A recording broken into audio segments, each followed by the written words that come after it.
Bienvenidos y bienvenidas a este video. Como vieron en el título, este es un video en el que hablo de mi testimonio, Dios, cómo acepté a Cristo en mi vida y los cambios que está haciendo actualmente y en la persona en la que me estoy convirtiendo, esa nueva relación conmigo mismo y con Dios que estoy construyendo, ¿no? Un video bastante personal, me lo pensé un montón para hacerlo porque siempre fui alguien muy reservado con mi vida personal. Siento que abrirse de corazón y es un proceso que he estado yo viviendo, en el que mi corazón está siendo restaurado y en el que están cambiando muchas cosas para bien. Voy a hacer este video porque forma parte también de un proceso bien bonito de dejar atrás esa vida que tuve, me trajo hasta aquí, pero si bien es cierto, no, pues ya no pertenezco ahí. Esto también puede ser una especie de ejercicio de limpieza, lo quieras llamar, como para poder enfrentar este proceso de construcción de esta nueva identidad en Cristo desde un lugar mucho más tranquilo, sin eso que, queriendo o no, todavía estaba presente. Bueno, la gente que tengo alrededor y el proceso que estoy viviendo, me siento preparado y me siento contento para compartirlo con todos ustedes. Para los que no me conocen, me llamo Mauricio González, nací en Caracas, Venezuela, pero tengo muchísimo tiempo que no vivo allí. Actualmente radico en Guadalajara, México, y esta es mi historia. Tengo la oportunidad de nacer en una familia de puras mujeres, donde siento yo que lo normalizamos, pero hubo ciertas dinámicas violentas en mi familia, ¿no? Yo no tuve muy buena relación con mi mamá tampoco tuvo muy buena relación con su mamá, y mi abuela tampoco tuvo muy buena relación con su esposo.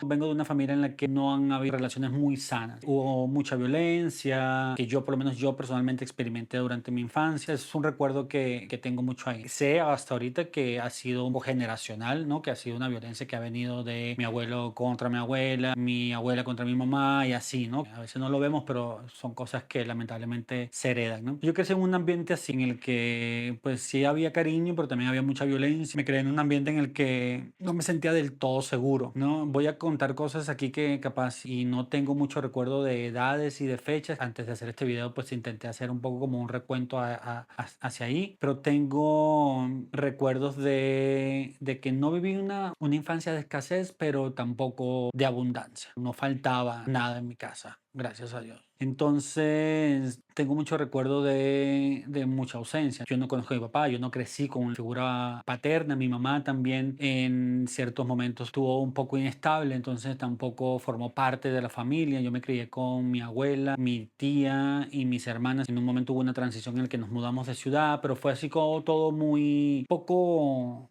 estable, ¿no? Había bastante inestabilidad. En este proceso yo tengo recuerdos de haber vivido un par de situaciones de abuso. Fui víctima de lo que llamo yo ahorita encuentros prematuros, íntimos prematuros no consensuados. Y lo digo abiertamente porque me he encontrado con muchos otros hombres que han pasado por la misma situación y que ni siquiera nos imaginamos la cantidad de hombres que fueron abusados cuando jóvenes y por temas sociales no se habla y no se platica ahí allá afuera. Me encantaría que te fuese una oportunidad. Si estás viendo este video y fuiste víctima de esas situaciones o pasaste por una situación similar, siéntete en toda la libertad de escribirme. Yo con mucho gusto te comparto cómo fue mi proceso y las herramientas que me hicieron pues seguir adelante. Entonces fue un tema que yo seguramente a esa edad no entendía muy bien. Mis dos primeros abusos que tengo yo memoria y que recuerdo fueron de mujeres. Fueron dos mujeres, una en el entorno familiar y otra fuera del entorno familiar. Yo estaba niño y creo que el primero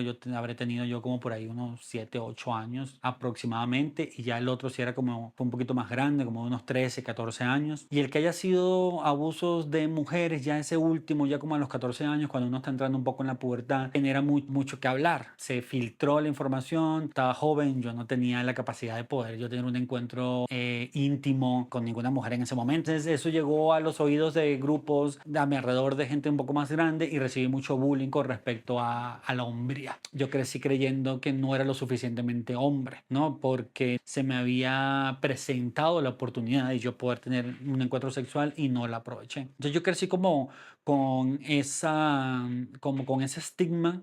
Tengo recuerdos yo de comentarios en los que escuchaba que no era lo suficientemente masculino, que era afeminado, que tenía ciertos ademanes, que seguramente iba a ser gay cuando fuese grande, ¿no? Y pasa el tiempo y yo me hipersexualizo. Entonces esa hipersexualización me hizo a mí también coquetear un poco con la homosexualidad. No sé si fue porque estos encuentros fueron muy tempranos y recibí esa cantidad de comentarios y de bullying. Por ahí porque me hizo alguien muy inseguro, me hizo alguien bastante inseguro. Se empieza a generar un vacío en mi corazón, me empiezo a sentir solo, ¿no? Empiezo a buscar atención externa, validación externa, no la encuentro y empiezo a recibir mucho rechazo, me quiero integrar a grupo, cajo en ningún lado y eso me hace recurrir a perder mi personalidad o la poquita personalidad que había podido construir. Fue donde para poder encajar en ciertos grupos que eran de gente un poco más cool, gente de un poco más, fue donde probé por primera vez la marihuana. Que yo pensaba, o era de los que decía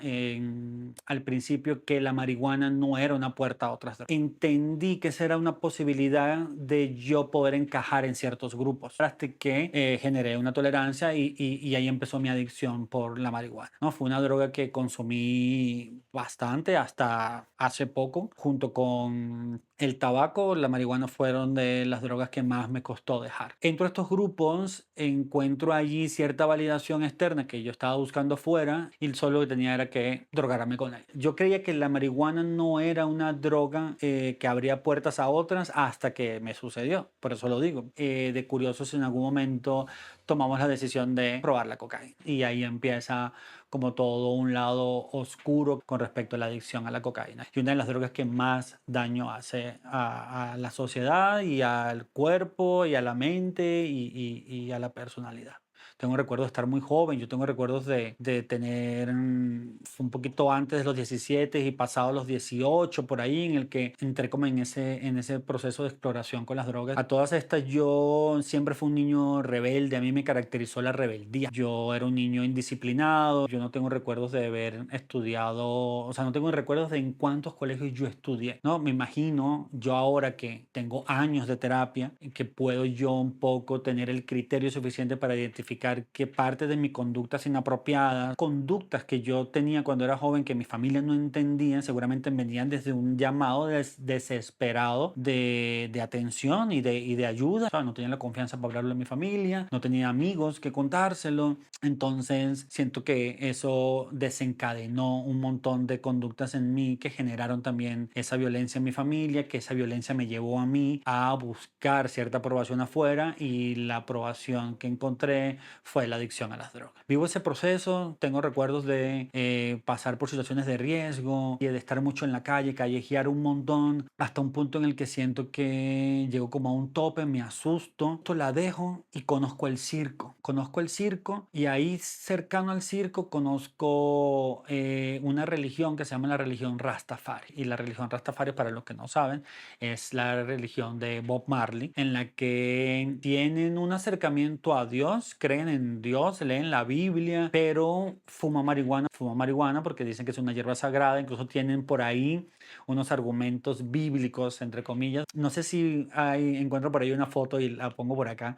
Tenía rastas y tengo recuerdos de que cuando me gradué del bachillerato al traje le puse 3 bandas aquí, amarillo, verde y rojo. Escuchaba mucho reggae y siento que también encontrarme un poco como con el reggae y la religión Rastafari y el empezar a hablar de Dios y así, que tampoco era tan profundo el tema de la lectura de la Biblia y de Dios, pero sí me ayudó un poco como para alejarme de la cocaína y no caer en esa tentación, ¿no? Conozco el circo en ese interín y me empiezo a involucrar con otros círculos de gente, ¿no? Era gente que venía un poco más del punk, del mundo hippie, del mundo under, el hip hop, la capoeira. Entonces entré a un mundo en el que me encontré otra vez con las drogas. Esas recaídas en las que no la esperaba y también un poco por falta de personalidad ya venía de esta ausencia de liderazgo, de esta falta de una guía y me encuentro con gente increíble pero drogadicta. Y entonces me encuentro con ellos, hago unos vínculos muy bonitos, pero contaminados con las drogas. Y ahí recaigo en mi segunda adicción a la cocaína, que siento yo que fue la más profunda y la más dolorosa y en la que más riesgo tuve. No tengo recuerdos de comenzar consumiendo nada más los fines de semana, hasta de repente verme solo en mi casa consumiendo cocaína, con mi familia durmiendo en sus cuartos y yo en la computadora o haciendo quién sabe sabe qué, ¿no? Eso me hace caer en un hueco muy profundo, siendo que ahí comienzas como mis episodios de depresión y me detona una ansiedad increíble y me alteraba el sistema nervioso de una manera en el que pues yo no sabía controlarlo. Y tengo recuerdos de, con gente que amo y quiero muchísimo, encontrarme en unas situaciones en las que no podíamos llegar a nuestras casas y encerrarnos en habitaciones de hotel y consumir toda la noche allí. En ocasiones es mucho más fácil conseguir drogas que conseguir comida. Tengo un recuerdo, esto no lo sabe mi familia, no lo sabe nadie, que tuve en 2 ocasiones, tuve cerca de una sobredosis de cocaína. Tengo recuerdo de estar encerrados en un cuarto y ahí sentir que ya me iba a dar un paro respiratorio y que me iba a morir. Gracias a Dios que yo soy de los que dice que Dios siempre estuvo conmigo, porque si viví situaciones de peligro, ¿no? Como que yo estuve cerca de la muerte varias veces. Yo soy de los que ahorita dice que yo no entiendo, es sobrenatural. Y lo he pensado muchas veces, soy yo o preso o muerto. Ahorita que ya yo entiendo, estoy seguro de que Dios siempre estuvo ahí. Porque no se explica cómo yo pasé por todas esas situaciones y aún estoy aquí contándolo. Paso por esos momentos y eran momentos de excesos en los que el objetivo era probar todas las drogas que pudiésemos. Y en la búsqueda de aprobación y en la búsqueda de encontrar una salida a todo eso que estaba sintiendo yo en mi corazón y a esa búsqueda fallida de mi espiritualidad, probé todas las drogas. Era un entregarme al no valorar mi vida, al no querer yo seguir viviendo. Pues es una especie de suicidio lento y doloroso, que capaz si no mató mi cuerpo, pero mató mi alma. Tuve el privilegio de que en uno de esos momentos más locura me gano una beca y me voy a China un año. Y esa fue un regalo de Dios porque fue mi mayor rehabilitación. No sé si todos estamos conscientes de eso, pero en China no existen las drogas, y si existen, pues están súper penadas. Como que yo lo sentía que era un regalo increíble, me iba a permitir a mí especializarme en uno de los países más importantes del mundo. Entonces me permitió a mí poder como agarrar ahí un boost de nivel técnico, de agarrar criterio, y me salvó la vida. Esa situación en específica me salvó la vida. De las mejores experiencias de mi vida. Hay un antes y un después. De ahí regreso a Venezuela y otra recaída más, porque las drogas son engañosas. Se necesita mucho dominio propio o necesitas a Dios en tu vida para que Dios te saque de ahí. Ahí tengo esa recaída, tomo la decisión de irme a Europa a estudiar. En Europa como que se refuerza un poco esa depresión. Quedo ilegal en Europa, pero también sobrenaturalmente un día me llega un correo ofreciéndome un contrato y me voy a Australia un año. Termina ese contrato y ahí conozco a una mexicana, tengo una relación con ella y ahí empieza mi historia aquí en México. Una relación que lamentablemente pues no funcionó, una relación en la que yo no estaba emocionalmente preparado y fue una relación bastante tóxica, bastante oscura, en la que nos hicimos mutuamente mucho daño. Yo salgo de esa relación muy deprimido, muy triste, y ahí empieza un montón como mi búsqueda y me encuentro con la soledad. Sentía que ya el tiempo se me estaba pasando, no tenía ningún patrimonio, no había construido nada, no tenía pareja, no tenía hijos, no tenía nada, ¿no? Y eso me hace a mí resignarme un poco a la idea de construir una familia y tener hijos. Ese fue el detonante en el que yo tomé la decisión y dije, yo no voy a tener familia, yo no voy a tener hijos, entonces yo me voy a dedicar a el bandidaje. Entonces ahí empieza un poco como mi historia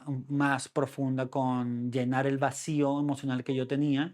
Ya no era tanto drogas, la marihuana permaneció porque para mí la marihuana era inofensiva, no sentía que la marihuana me hacía daño, aunque sí, la marihuana llenaba ese vacío momentáneamente y las mujeres llenaban esa otra parte de mí. Entonces yo me dediqué a ser un soltero. Entonces yo parte de mi independencia y de mis recursos los gastaba yo teniendo citas efímeras con mujeres, ¿no? Sexo casual. Ese fue uno de los momentos también en los que más daño me hice y en lo que siento que más daño le hice a muchas mujeres. No tanto daño físico, maltrato, sino el involucrarme sexualmente y no comprometerme, falta de inteligencia emocional. Jamás me aproveché de nadie. Fue un daño indirecto. Empiezo a acumular ese montón de vacío en mi corazón y me empiezo a sentir muy solo. Intento tener una relación, la última relación que tuve, aún con esta desesperanza, me atreví a intentarlo con alguien. Entonces fue una relación entre comillas bastante sana, bastante tranquila, pero en el cuando se acabó acabó, yo entré en un hueco muy profundo en el que rondaban mucho los pensamientos de muerte por mi cabeza. Empecé a sentirme solo, empecé a sentirme perdido. Profesionalmente no me estaba yendo bien. O sea, era una persona muy egocéntrica. Me sentía un poco superior a la gente. Sentía que la gente necesitaba ganarse un poco como mi aceptación. Era un poco como en venganza, un poco lo que yo no recibí. Entonces eso mismo quise como yo hacerlo con más gente. Entonces eso hizo que al final perdiera muchísima gente y me encontrara de verdad solo. Yo tengo recuerdos de estar solo con mi perra, que le agradezco a Dios que haya estado en mi vida y esté todavía en mi vida, porque sin ella yo no sé qué hubiese pasado. Fue un salvavidas increíble porque yo después de esa relación yo sentía que no la iba a librar, ¿sabes? Económicamente estaba mal, estaba en bancarrota otra vez. Entonces me vi en ese momento otra vez en quiebra, viviendo en un lugar bastante precario, teniendo dificultades para cubrir mis necesidades básicas y me propongo estar un año en celibato. No quiero estar con nadie, no quiero involucrarme con nadie sexualmente. Por ahí aguanto como unos 8 meses y ahí vuelvo a lo que digo yo que fue como mi última etapa del bandidaje. Cabe destacar que yo desde temprana edad tengo recuerdos de convivir con la masturbación y la pornografía. Han sido dos cosas que me han acompañado toda mi vida. Hasta el sol de hoy sigo batallando con eso. Gracias a Dios muchísimo menos. Entonces en ese transcurso en el que yo decido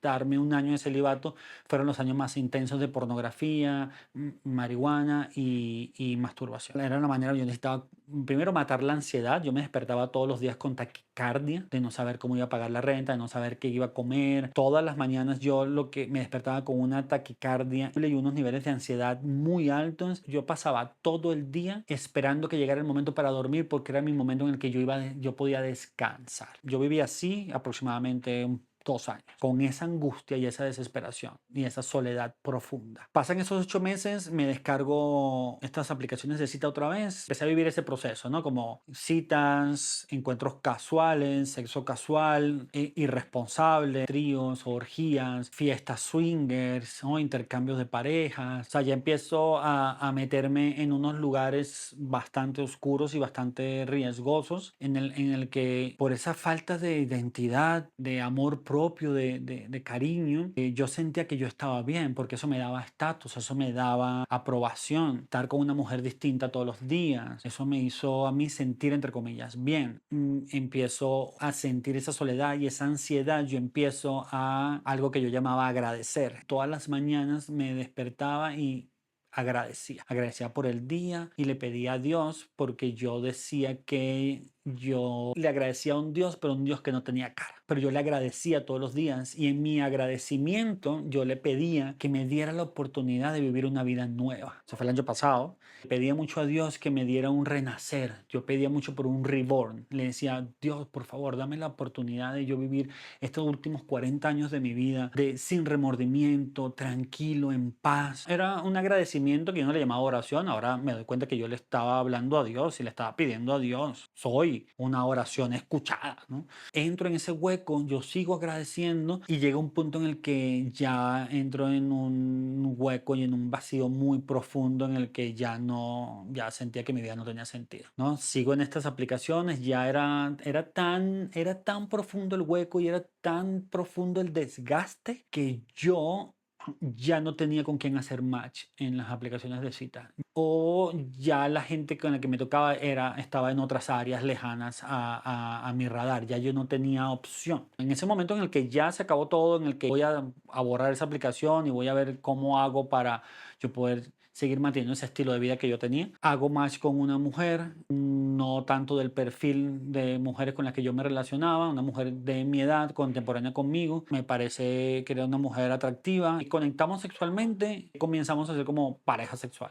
Pasa una semana y en esa semana en un momento me dice que es cristiana. Me causa curiosidad. Yo digo, ¿cómo que eres cristiana? En mi cabeza el cristianismo nunca fue una opción. Yo había probado muchas religiones. Yo probé probé el rastafarismo, probé el budismo, probé otras corrientes espirituales. Lo último que intenté fue que me fui a Cuba y me mataron un chivo y me marcaron ahí con una paloma. Entonces yo siempre estuve en esa búsqueda espiritual, pero el cristianismo nunca fue una opción porque fue una religión peyorativa, fue una religión de gente fanática, era gente que siempre fueron mal vistos por la sociedad. Ella viene y me dice que es cristiana y yo le digo, no pareces cristiana, era una mujer común y corriente como tú y como yo. Me causa un poco curiosidad y yo le digo, ¿a poco yo puedo ser cristiano así con tatuajes? ¿No? Entonces fue una conversación muy corta. O sea, todas estas, ella es cristiana, pero estaba en ese momento alejada. Se había alejado de Dios, pero le nació en el corazón decirme que era cristiana. Yo me regreso aquí a mi casa y mi roomie estaba y le cuento, oye, estoy saliendo con una mujer que es cristiana, pero va a una iglesia como va gente como tú y como yo. Y se ríe y me dice, ¿a qué iglesia va? A todas estas se le estaba yendo también a una iglesia, ¿no? Y me pareció demasiada casualidad. Algo sentí en mi corazón y dije, invítame. Pasó, eso fue como un jueves y durante esos 2 días, 3 días en los cuales yo estuve esperando que se hiciera el domingo, yo investigué, hice mi investigación y me metí y me di cuenta que había un grupo de iglesias con una visión un poco más actual. Llega el domingo, yo me despierto temprano todavía con ese sentimiento en mi corazón de que yo quería ir a la iglesia. Tengo recuerdos de que me levanto, me hago mi café y me espero a ver si este vato se despierta y no se despierta. Me entra un poco la duda y digo, ubicación, pido mi Uber y emprendo la misión. Es muy loco porque desde que llegué a ese lugar sentí algo en mi corazón. Estéticamente me pareció un lugar agradable, tenía una cafetería, la gente iba vestida como quisiese vestirse, porque para mí en mi cabeza el cristianismo tenía un código de vestimenta. Aquí no había un código de vestimenta, podías ir en gorra, en chanclas si te daba la gana. Eso me causó curiosidad también. No había nada oscuro, nada shady, nada, nadie te hace una pregunta ni te cuestionan nada. Abro la puerta del foro, paso, ya había comenzado la alabanza. La alabanza es un momento en el que se adora a Dios antes de comenzar cada servicio, cada prédica. Me paro ahí a un ladito y no habían pasado 3 minutos cuando yo ya estaba en un mar de lágrimas. Sentí en mi corazón una paz que yo no había sentido nunca en mi vida. Es indescriptible, es sobrenatural y es algo que solamente la persona que lo ha vivido pudiese entender. Yo nunca había escuchado alabanzas cristianas. Lo digo esto porque se cuestiona mucho ese momento en el que la gente llora y se conmueve en un servicio, ¿no? Y yo no tengo la menor duda que Dios me puso en ese lugar. Yo lo sentí en mi corazón. Yo estaba paradito ahí solo en una esquina, lloré, lloré, lloré, lloré. O sea, no sabía qué me estaba pasando, pero me sentía en paz, me sentía tranquilo, me sentía que estaba en un lugar seguro. Termina, me regreso a mi casa y las únicas 2 personas con las que yo podía platicar era esta mujer con la que yo estaba saliendo y mi roomie. Y ellos fueron bastante amorosos conmigo, respondían mis preguntas, nunca intentaron como convencerme de nada. Ellos simplemente me escuchaban y acabo de destacar que ellos dos estaban alejados también de Dios. Me hablaban de lo que podían hablarme y lo que querían también, ¿no?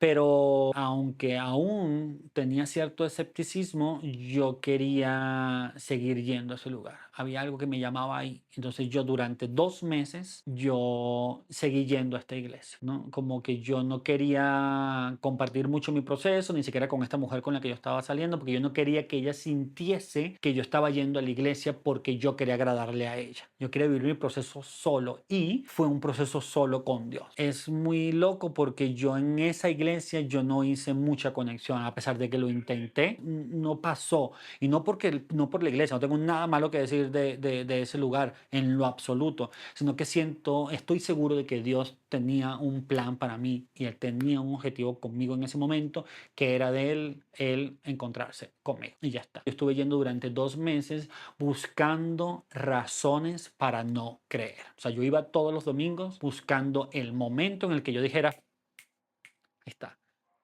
Vámonos de aquí. Estoy hablando de todo. Algo que dijera el pastor ligado por ahí a la manipulación o al narcisismo o la coerción con el tema del diezmo y las ofrendas. Yo estaba buscando cualquier excusa para yo decir, vámonos de aquí. Yo sabía. Esto es más de lo mismo. Lamento decirles, o afortunadamente no encontré razones para yo no seguir yendo a la iglesia, para yo no creer. Y llegó un momento en el que tenía la certeza absoluta de que Dios existe y no tengo actualmente la menor duda. Llego a ese punto y ahí pasa algo muy bonito que siento yo que fue como mi primer encuentro con Dios, o fue la primera vez que yo sentí la presencia de Dios. Yo seguía involucrándome sexualmente con esta mujer, yo seguía saliendo con ella y nos seguíamos viendo, y en la medida en la que yo iba pasando el tiempo y me iba acercando más a Dios, más me iba estorbando el sexo con ella.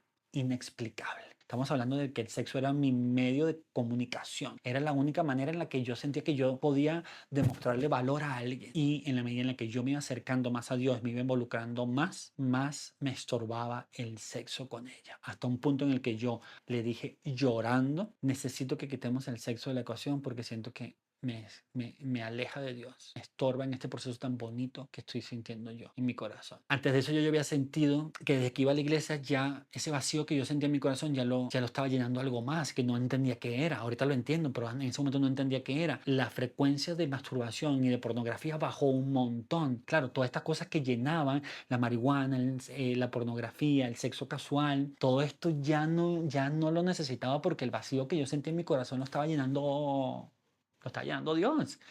Dios es el único que llena ese vacío para siempre. Podemos llenar ese vacío con otras cosas, pero no hay nada como llenar ese vacío con el amor de Dios. Le pido esto a esta mujer y siento que la voy a perder diciéndole esto, pero del otro lado siento la presencia de Dios que me dice que todo va a estar bien, que estoy tomando la mejor decisión, que es escogerlo a Él. Entonces siento esa dualidad, tengo ese sentimiento en mi corazón de que voy a perder algo, pero estoy ganando algo más grande. Entonces a mí nadie me había hablado de nada, todo esto eran cosas que yo sentía en mi corazón y que ahora entiendo que Dios me estaba guiando hacia el plan que Él tenía para mí. Llega un día en el que yo le digo, invítame a tu iglesia.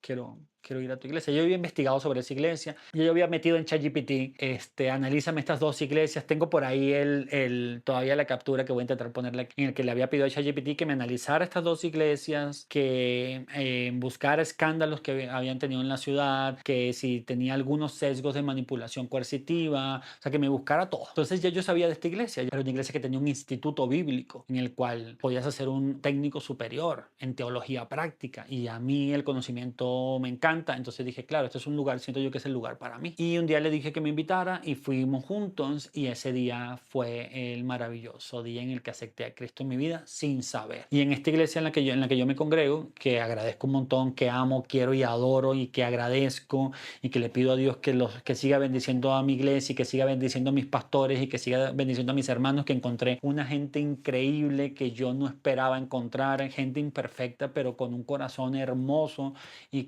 que me están haciendo hasta el sol de hoy sentir que pertenezco a una familia en la que todos estamos preocupados por todos y que todos queremos que a todos les vaya bien. Al final de cada prédica te preguntan si tú quieres recibir a Cristo en tu vida y hacen una oración por ti. Pues yo no sabía esta dinámica, nunca había ido, era mi primera vez. Yo alzo mi mano y de repente me encuentro ahí en el frente recibiendo a Cristo en mi vida y orando por mí. Y ese fue el día en el que yo recibí a Cristo en mi vida y tuve la certeza de que yo quería seguir a Cristo el resto de mi vida. Siento yo que lo más importante ahorita es que tú estás en un momento en el que te encuentras un poco perdido, en un momento en el que sientes por ahí cierto vacío en tu corazón. Has probado todo, has probado otras religiones, has probado terapias, has probado todo y sientes que no lo has encontrado. Prueba a Jesús. Es ahí lo único que te digo. Si llegaste hasta aquí, muchísimas gracias por haber escuchado este testimonio. Significa un montón para mí. Siéntete en la libertad de, si estás pasando por algún momento delicado, mándame un mensaje, escríbeme, con mucho gusto. Te acompaño en tu proceso o nos acompañamos en nuestros procesos. Así que muchísimas gracias y que Dios los bendiga. ¡Ánimo!